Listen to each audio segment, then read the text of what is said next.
Hey guys, welcome back to Clownfish TV. This is Neon. I'm here with Geeky Sparkles. Hello. And we're going to talk about Galaxy's Edge because today was the official opening in Orlando at Disney's Hollywood Studios and Walt Disney World. And it was busy. Hurry, hurry, hurry. Hurry, hurry, hurry.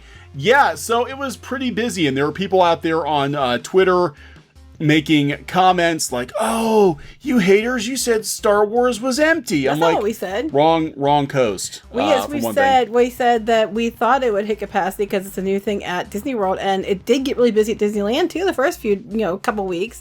Yeah. But Disney World, we said from the beginning, was going to most likely be way busier in Disneyland, just because Disneyland's a locals park, where Disney World is not so much that case. Right. Disney World has people from all over the place. They plan vacations around, the trips. And frankly, Hollywood Studios needs rides. It's in dire need of attractions. Food and wine open today, too. So. Yeah, food and wine open today. So all the foodies are there. But there's some spin being put on this. There's yeah. some shade being thrown at Universal by Disney because in the morning, it's true, they had 4 and 5 hour wait times for Smuggler's Run, but we will show you it's actually leveled out to about the same level as the Hagrid coaster within 5 minutes of each other. And this is opening day versus a ride that's been open for 2 months. Right. So, there is that. Anyway, before we get into the video, please subscribe to Clownfish TV. If you haven't subscribed to us yet, we are going to hit, I think, 56,000 subs? Yep. Hoping for 100,000 by the end of the year. I don't know if it's possible, but we're going to try. We're going to try. So, this is really interesting, that Disney threw shade at Universal on opening day because there has been a lot of talk about how, Disneyland, again, other coast. Right. Disneyland has not had horrendous wait times for Millennium Falcon Smuggler's Run, and versus Orlando, where the Hagrid coaster has had 10-hour wait times. Now, to be fair, part of that has been due to downtime, because when they first launched the coaster, they had some problems with his new ride system. Right. It's pretty complicated, but it still has a very long wait time. Disney's throwing shade at them, being like, 10-hour lines are not a sign of success. Having too many people that want your product is not a sign of success. I'm like, well, neither is having a virtually empty Galaxy's Edge in California, Disney. But how it's preserving the Disney guest experience. Okay. So this is how they're going to spin it. This is interesting. CNBC, owned by NBC, owned by Universal, puts this up that Disney is throwing shade at Universal. Meanwhile, you have to go out. You have to go out to the news outlets that are owned by Disney to see that the ABC news affiliate, Star Wars Galaxy's Edge reaches capacity minutes after opening it. Walt Disney World. Of course it was. Everybody knew it was going to. Of course it was. Of course it was on opening day. Of course it is. But that's not. And it was bad at Disneyland too. No one expected otherwise.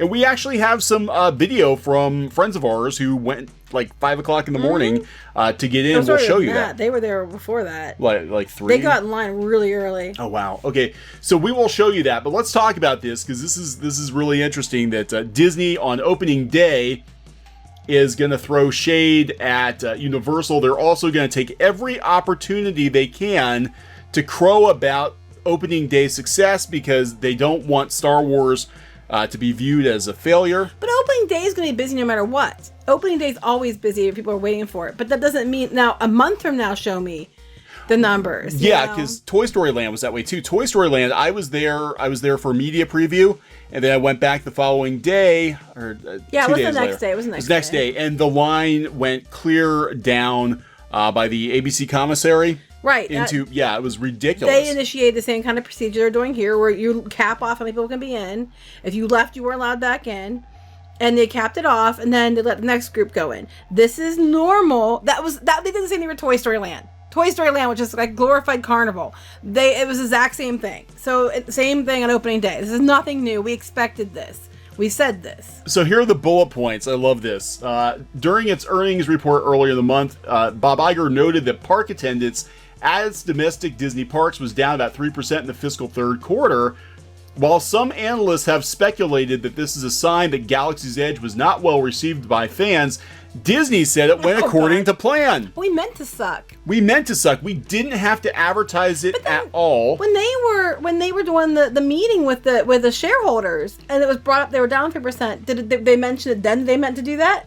It's like, guys, we meant to lose money. This is all part of the plan. But if it was part of the plan, did they say it was part of the plan at the shareholders meeting that we meant to do this? No, they said that in time it'll make money. Right, but which one is it? It's whatever spin they have that day. The company has already set up a virtual queue line the guests can use if a ride's line gets too long. Which is normal. This is something they're doing more and more of. This allows guests to enjoy other aspects of the park and then return when it's time to go on the ride. They did the same thing at Disneyland. They basically had a time. They had called it like a boarding time or whatever, and you were allowed to go into it. You and your group could meet, and then you were allowed to go into the park if it was too full. They had this whole thing planned out for Disneyland, and they ended up not using it very much. So this is really okay. This is Bob Chapek. Bob Chapek, who is now in charge of the parks. Bob Chapek, who is a notorious penny pincher, who cut a lot of the immersive features. Well, he didn't cut it. He just moved it to where you had to pay a lot of money for it. He put it behind a paywall, a $3,000 hotel paywall. So Bob Chapek took the opportunity when they were talking about Disneyland not having very long waits for the Falcon ride. He said one of the wins we had with the opening of the original Galaxy's Edge is we didn't have waits. That's not a win, Bob. Bob Chapek said, the deep secret is that we don't intend to have lines. If you build in enough capacity, the rides don't go down and it operates at 99% efficiency, you shouldn't have 10-hour lines. So 10-hour lines are not a sign of success, he said. It should be seen as a sign of, frankly, failure. Okay, let's talk about this for a minute. Okay, first of all, I will give them that Disney does, and they're doing it with the Rise of Resistance especially. Like we see it with Pandora's Flight of Passage. I'm sure it's the same with Millennium Falcon. Is they're doing this thing where they can have, you're in a group, and you might be like, in one room inside another room inside another room, so they can have 3 or 4 groups in at a time. So you progress through the attraction into different sections, which allows more people to enter the ride and feel like you're actually moving forward. So I will give them that. They do that. However, that being said, that would still not explain, the lack of line. It was not explain the lack of line at all. Secondly, the 10-hour comment about 10-hour wait times because the ride breaks down. We're hearing the Rise of the Resistance is problematic because they don't think they can keep it going all day. Yeah, what we're hearing, and actually the Falcon ride, they knew, because a lot of people have been kind of lukewarm to this attraction, and we did an article on another blog where there were people coming out and saying, Imagineers saying, we're not sure how the general public is going to feel about this because it's pretty complicated. It's most very people, complicated. most people expect to just hop on a ride, buckle in, and go, and not have to do anything really. It's not like Mission Space. If you've ever been on Mission Space, you're assigned a position, you're sat there, and you're given jobs to do. But they're very simple. It's like you push a button, you pull back on a stick. It's something easy. But this is a lot more advanced. And what was happening in the testing was that people didn't know how to do it. Yeah. And now what's happening in the real world is people don't know how to do it, and they're like, I don't get it. I don't get it. Yeah, so they're noting CNBC, owned by Universal, Disney's rival in the theme park, said during a recent trip to California version of Batuu, it was hard to spot a line that took longer than a few minutes to get through. Opening day, opening week, the first couple of weeks, it was busy, and we expected the same thing in Orlando, and we expect that to continue for a couple of weeks. I would expect, we've said from the beginning, Orlando I expect to be much busier than Disneyland. No matter what, even a month from now, 3 months from now, I expect Orlando to be far busier. Yeah, and sometimes they're not, they're not really one-to-one in terms of what's popular. That's one thing we've noticed, having gone to both parks as many times as we have. California Star Tours usually has one hell of a line.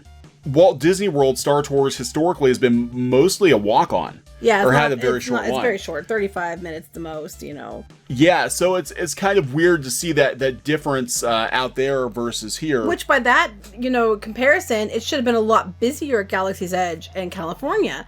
And it's not. And we're about to see what happens with Disney World's version. But they said 3 times they didn't have to wait that long to ride the rides in California. So even if they had it queued up very well, even if they had different groups going through at a time, you'd still have a longer wait time on a brand new attraction than that. In Disneyland, we waited in lines for long. We waited like over an hour for Small World.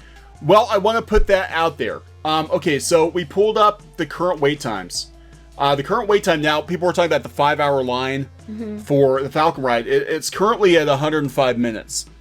That's for a brand new attraction in Disney World. That's not even 2 hours. That's an hour and 45 minutes. Pandora had 4-hour waits for weeks. It still has like 2 or 3 hour waits now. I don't know if it does today, but up until like when we were there last, you still had like 3 to 4 hour waits. So we're at 105 minutes for the Falcon. Currently on opening day, Flight Passage has 65 minutes because everybody's probably over in Hollywood Studios. That's really good. If you're over in Florida, go to see Flight Passage now. Yeah. But comparatively, Hagrid's Motorbike Adventure has 100 minutes. We're talking a 5-minute difference. Hagrid's has been open for 2 months. So, I mean, I can kind of see, but I can see both sides. I can see him being like, okay, if you have to wait that long, that's not successful for the guest. And yes, Hagrid did have a lot of problems, you know, when they first started. And again, I do think Rise of the Resistance is going to have a lot of the same problems. But even with Hagrid having the problems it had, you didn't hear this as much negativity and backlash against Hagrid as you are against Galaxy's Edge. That is true. You know, Hagrid, people are mostly raving about it. They said it's an amazing ride. Smuggler's Run, I think they built Galaxy's Edge up to be so amazing, and Smuggler's Run is not the e-ticket attraction. It would be like opening Pandora and only opening the river ride. Not the River Journey, yeah. Right, which is, you know, the sea ticket. It's cute, but it's not like the big one. Now, Rise of the Resistance, if it pans out to being what they say it's going to be pretty impressive. It sounds like it has like 2 or 3 different rides rolled into one. It sounds like it has a Star Tours element. It has like a Tower of Terror type element. It has lots of things in it, and you're going to be getting in and out and moving around, maybe live actors and things that remind me of, you know, the great movie ride that's no longer there. It's going to have a lot of cool things about it. So if I was going to be excited about one of them, it'd be Rise of the Resistance. And I don't like the new trilogy, but this attraction does look really impressive with the giant walkers, and you have rows of stormtroopers, which sounds more clearly this is made to be a Return of the Jedi attraction. There's so much. I mean, again, going back to that interview that Dreamfinders had done that we linked to in the video, talking with the Imagineer, it is very clear that they had initially planned this land to be original trilogy, and you can see it, and they just sort of slapped a coat of sequel at walkers, rows of stormtroopers like you'd see in on the Death Star or in the Star Destroyer. Not really so much the new movies, but definitely the original. And it's definitely, you could tell it was the original movie, but it's still gonna be impressive. And I'm looking at it as the original as far as I'm concerned. But I actually am excited about Rise of the Resistance. I actually want to ride Rise of the Resistance, and more so than the Falcon. Yeah, I think that looks like, I mean, clearly that's the e-ticket attraction, and the Falcon is just sort of like, oh yeah, by the way, we all have a Falcon ride too, and that's I think disappointing people too. Yeah, you know, opening it up, you know, this way is not, when it's not done, was not really a good look. Well, I don't think it was. Our friends were there about 10 days ago prior to, because they had their annual pass holders. They got the pass holder preview. So they've already been there. So in the video we'll show you in a bit. Our friend Lance actually walked people around and showed them where things were, because he already knew where everything was because they'd been there before. But they show, like, I guess we got a picture of the wait time was like 300 minutes this morning. Yeah. And they luckily had a fast pass. They didn't have to wait, because they even said, it's an okay ride. It's cute. It's not worth 300-minute waits. As they said, it's not worth the wait time. And if they hadn't gotten the fast pass, they would have been like about it, because it says it's not worth the long lines. Yeah, if you guys, now this was opening this morning. I will put a link to this. You can see the crowds this morning on Pirates and Princesses, but they were kind enough to send us a video, which I thought was really cool.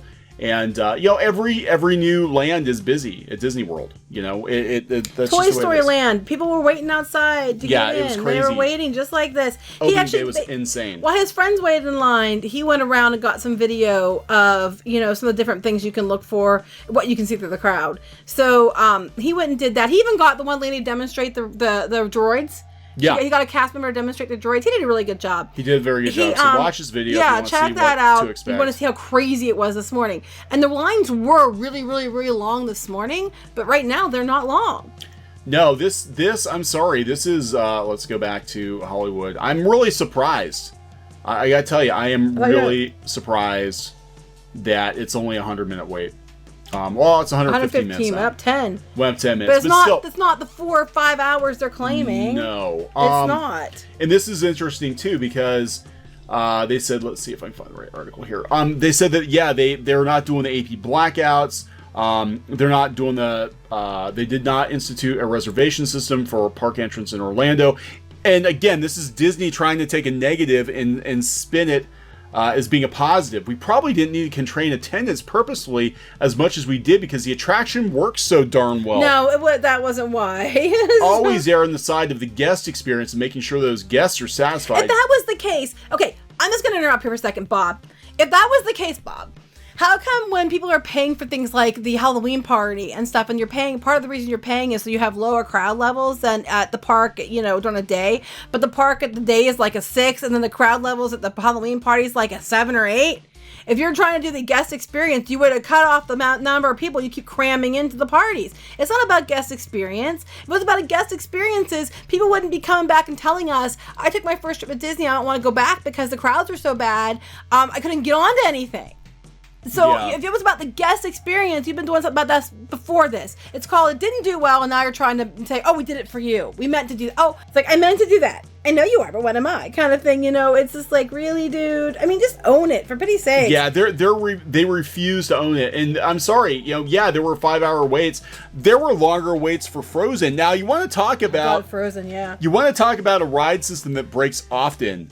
Frozen is down more than it's up. It's not so much so now. No, but when they first opened it, I mean, they cannot say anything about Universal because Frozen, which was actually a 20-year-old ride at that point, almost 20-year-old ride, was down. Actually, no, it was almost damn near 30 years. Was down all the freaking time. And they had 6, 8, 10-hour waits for Frozen. So that's not saying anything. I'm just very surprised that here we are, opening day, and we're already down to like what Hagrid is. And Frozen, I mean, even now you'll wait 2 hours to get on Frozen. You'll wait longer than that to get on Frozen now. Yeah, I mean, I don't know we'll go look at Epcot today because Food and Wine started today, but what is the Frozen wait time today? Because, Epcot's Food and Wine started today, I wouldn't be surprised if it's not high. Oh, it's only 40 minutes. Oh, that's good. If you're in Epcot, run for Elsa for Frozen Ever After because... Okay, so here's the other thing, and this isn't that everybody's over at Hollywood Studios for Star Wars.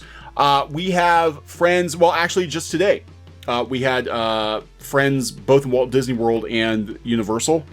And our one friend that was in Universal today, he actually said yesterday he was in Disney World, sent me a video clip, and the park attendance was light. This is the Magic Kingdom. This was Magic Kingdom. Magic Kingdom is the worst, always. People. And we're getting reports from cast members who are reaching out to us saying that the bookings are down. The hotel bookings are down. So, I mean, this is very unusual. Frozen normally is at least an hour wait.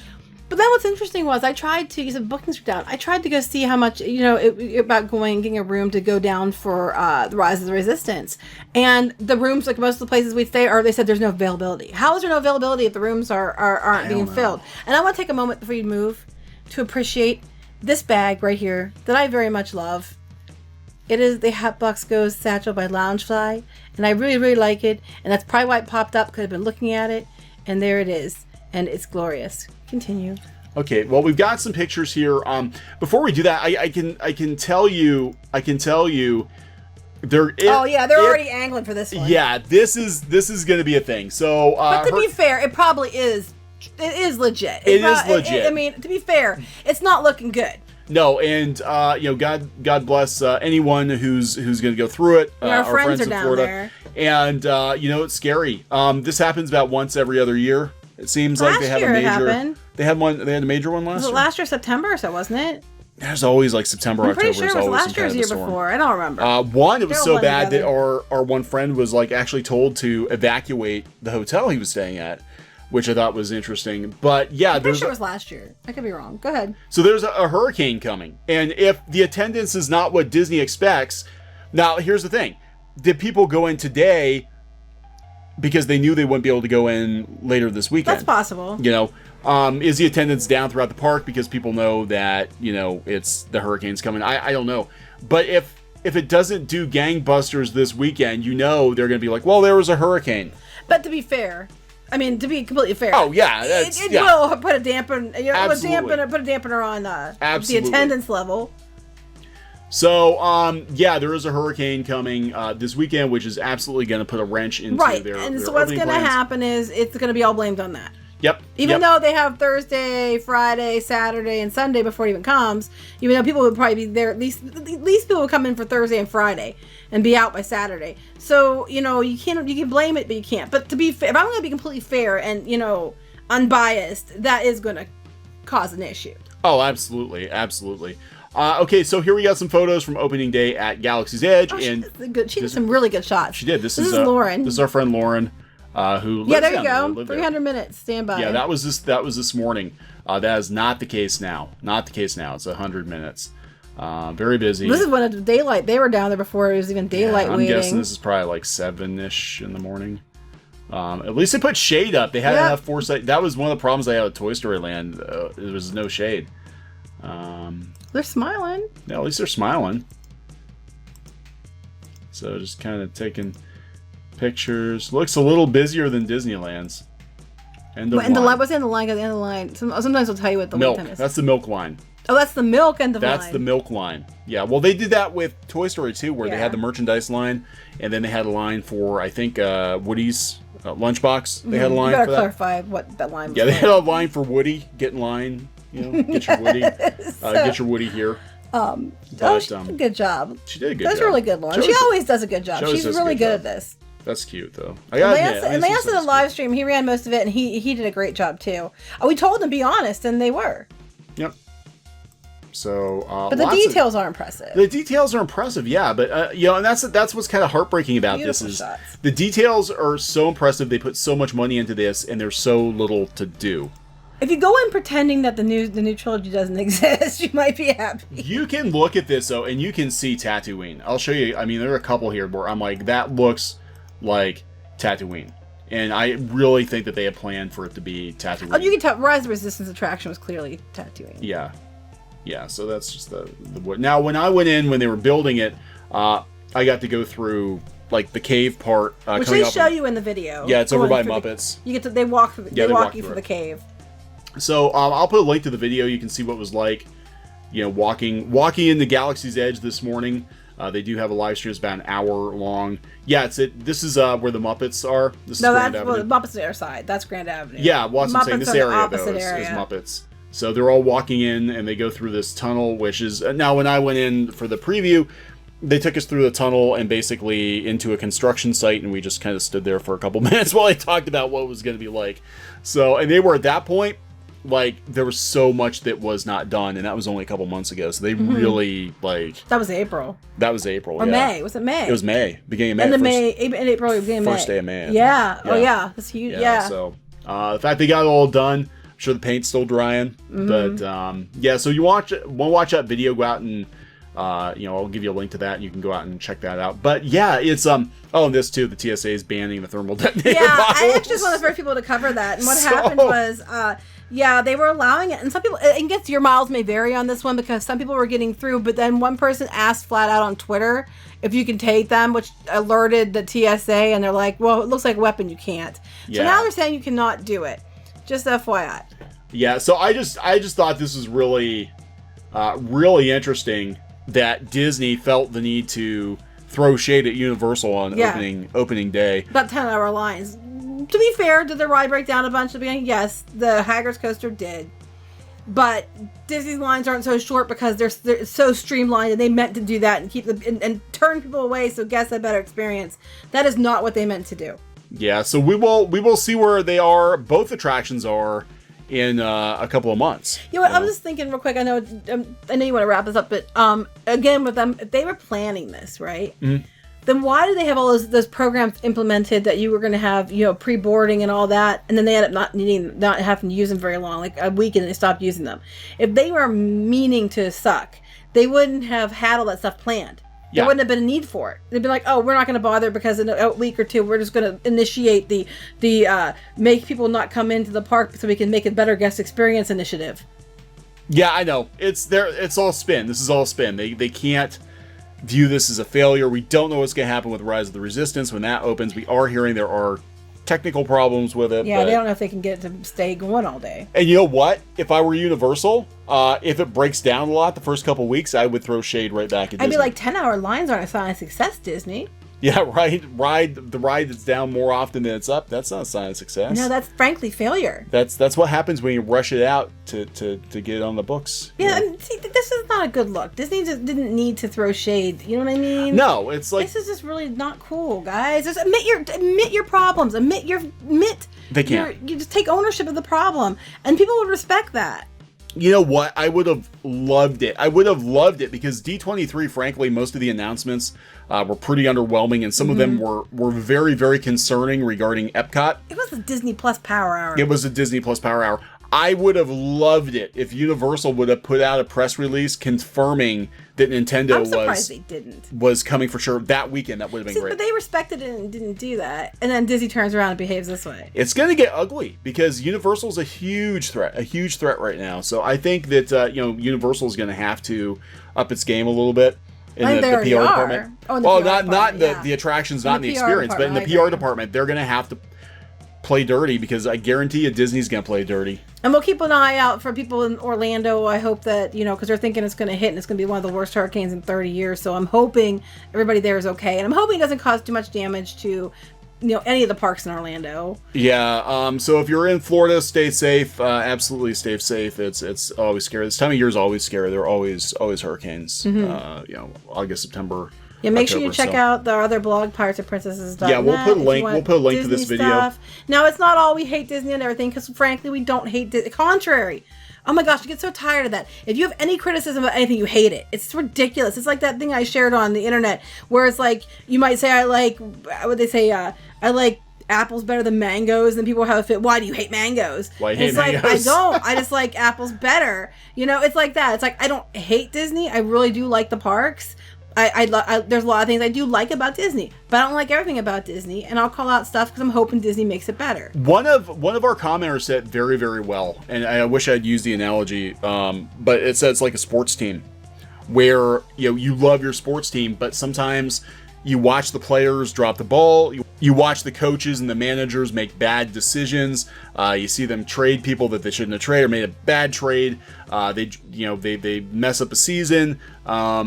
And this is why the fans in the bleachers are so passionate, and they're yelling at the players, because they're passionate about it. And that's kind of where we're at with Disney, because it has meant a lot to us. Over the years, it's been something that's been a very big part of our lives. The theme parks still is very big part of our lives, and the Star Wars and Marvel. I mean, both, all of it has been very important to us, and to watch it degrade so rapidly.